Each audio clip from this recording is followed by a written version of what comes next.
পুরো বাংলাদেশ আজকে তারেক রহমানের দিকে তাকিয়ে আছে।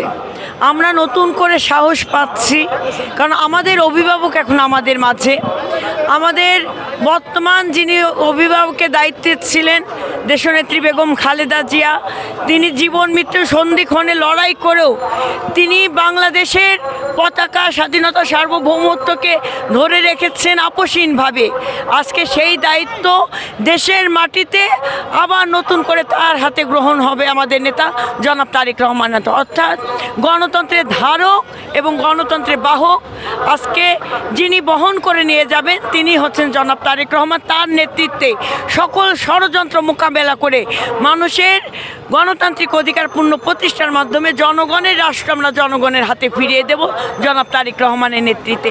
এটাই হচ্ছে আমাদের সবচেয়ে বড় প্রাপ্তি। আমার মনে হয় ফ্যাসিবাদের পতন এবং আজকে নতুন করে দেশে স্বদেশ প্রত্যাবর্তন দেশনায়ক জনাব তারেক রহমান, এটা বাংলাদেশের জনগণকে আরও সাহস জুগিয়েছে, আরও প্রেরণা জুগিয়েছে। এখন বাংলাদেশের জনগণ দেশি বিদেশি সকল ষড়যন্ত্রকারীদের সকল ষড়যন্ত্র নস্যাৎ করে আমাদের গণতন্ত্রের পথে আমরা যাত্রা শুরু করলাম। ধন্যবাদ।